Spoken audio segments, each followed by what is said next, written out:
Delhi university की जो degree थी वो तो कंप्यूटराइज थी नहीं उस ज़माने में, तो कहाँ से आपने कंप्यूटराइज डिग्री दिखाई। और गुजरात वाला तो एंटायर पॉलिटिकल साइंस में तो कोई सब्जेक्ट ही नहीं है ऐसा गुजरात यूनिवर्सिटी में, तो आपने कैसे उसमें एमए का क्लेम किया। खुद जो प्राइम मिनिस्टर हैं वो अपनी डिग्री दिखाने के लिए तैयार नहीं है, तो बहुत दुख की बात है। ये बहुत ज़रूरी बात है कि हमें पता चले कि इसकी सच्चाई क्या है और उसमें डिग्री दिखाने में क्या प्रॉब्लम है। अगर डिग्री है तो दिखा दो।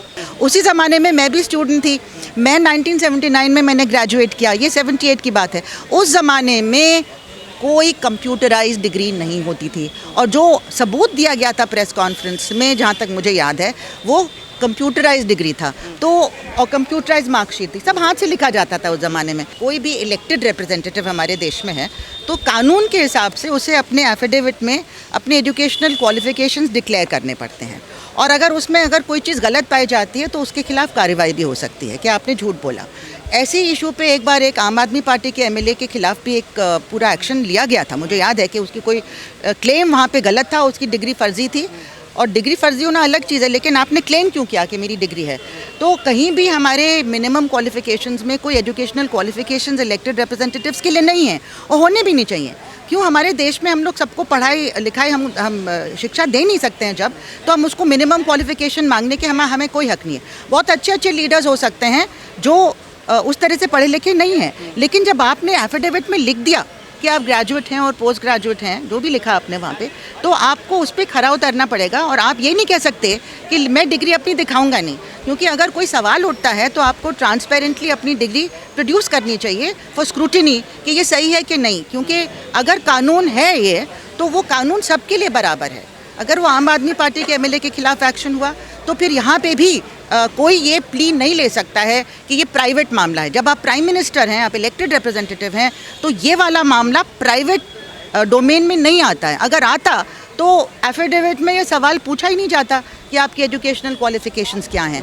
आपकी पर्सनल बात थोड़ी कोई पूछ रहा है, आपकी पर्सनल रिलेशंस किसी से क्या है नहीं है, वो कोई नहीं पूछ रहा है। लेकिन जो चीज़ वहाँ पे पूछी गई है वो आपको सच सच लिखनी पड़ती है, कि चाहे एक भी है कि आप शादीशुदा हैं कि नहीं, वो भी एक होता है ना, वो भी आपको सच सच लिखना होता है। एजुकेशनल क्वालिफिकेशन सच सच लिखने होते हैं।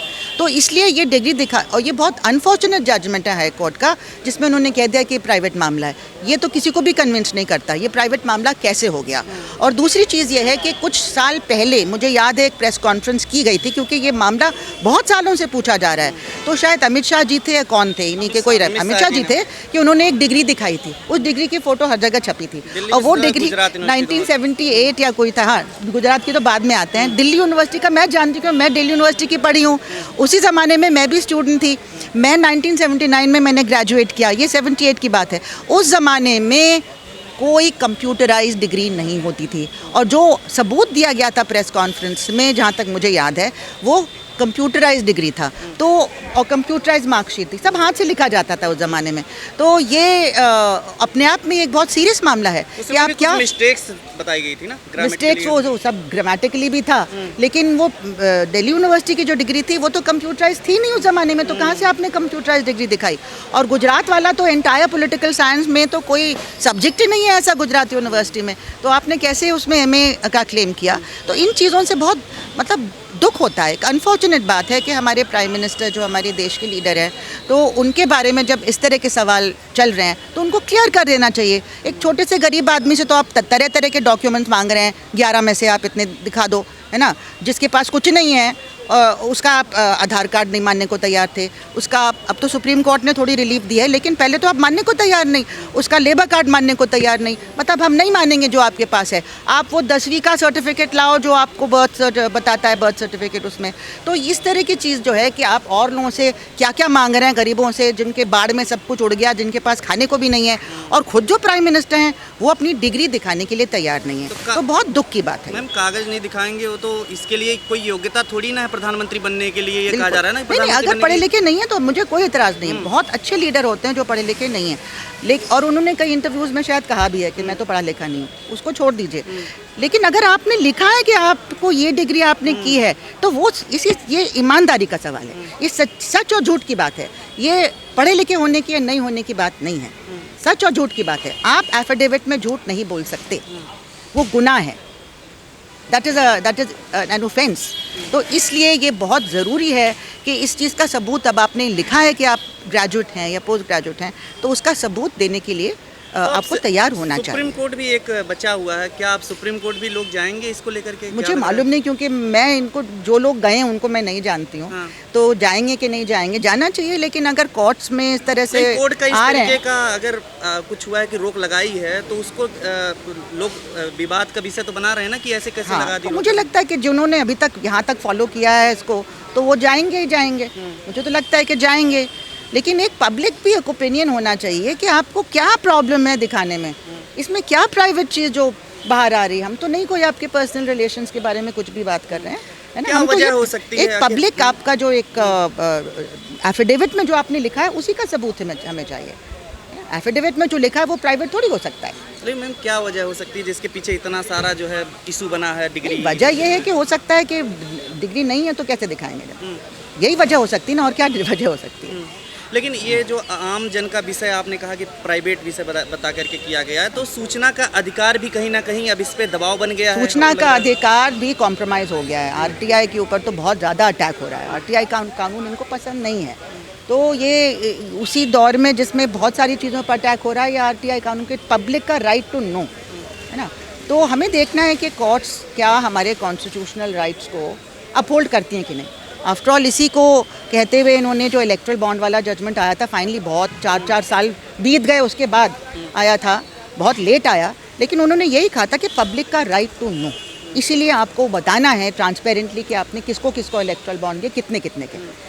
एक मूल तो अधिकार है। वही प्रिंसिपल है ना। इस मामले में सॉलिसिटर जनरल ने बोला कि आपकी जिज्ञासा महज राइट टू इन्फॉर्मेशन का सोर्स नहीं हो सकती। तो जिज्ञासा की बात नहीं है, एक पब्लिक फिगर है, पब्लिक फिगर ने एफिडेविट में कुछ लिखा है, पब्लिक फिगर ने एफिडेविट में कुछ लिखा है, तो हर नागरिक का ये हक है कि ये इनको पता चले कि वो जो एफिडेविट में लिखा है वो सही है कि नहीं। ये सिर्फ जिज्ञासा की बात नहीं है, कोई कहानियाँ हम नहीं गढ़ रहे हैं यहाँ पे।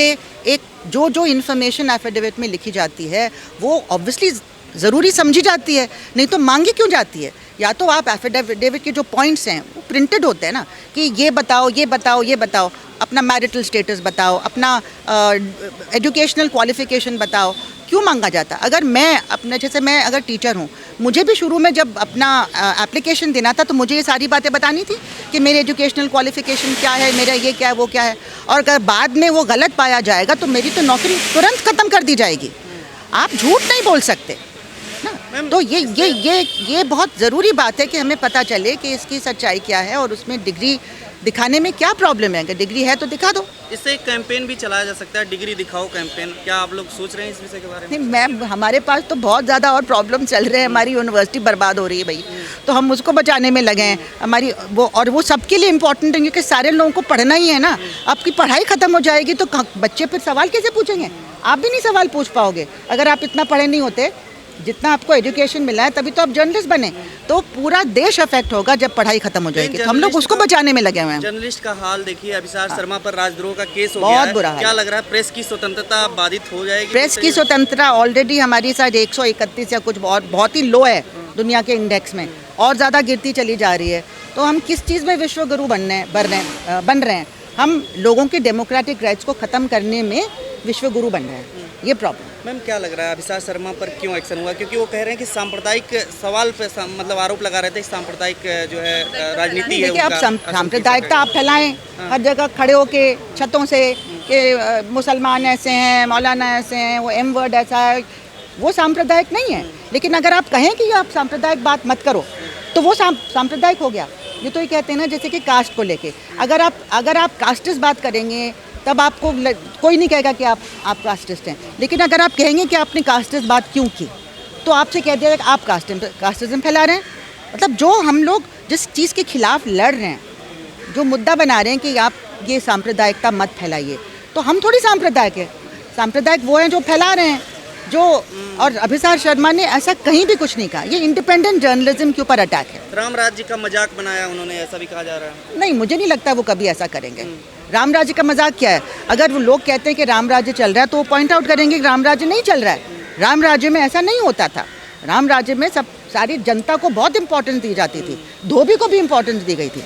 तो आप ये कैसे कह रहे हैं कि राम राज्य चल रहा है? मैडम, राजद्रोह, राष्ट्रद्रोह जैसे ये भारी भारी शब्द, इस तरीके के भारी भरकम लोगों पे इल्ज़ाम इतनी आसानी से लगा दिए जा रहे हैं। हेमंत बिस्वा शर्मा के जो बयान थे उन्हीं को वो कोट कर रहे थे, और महज कोट करने में उन पे इस तरीके के भारी भरकम जो है वो FIR हुआ। देखिए, अब रिपोर्ट भी निकली है ना कि आसाम में किस तरह से जो डेमोलिशन वगैरह एविक्शन किया गया है, और ज़्यादातर तो उसमें मुसलमान लोगों के घर ख़त्म किए गए हैं, और वही ज़मीन लेके ये कॉर्पोरेट्स को बेचा जा रहा है ना।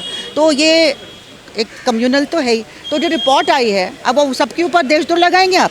भाई, लोग सच बोलेंगे कि नहीं बोलेंगे? तो आप सच को दबाने के लिए ये सब काम कर रहे हैं, यही प्रॉब्लम।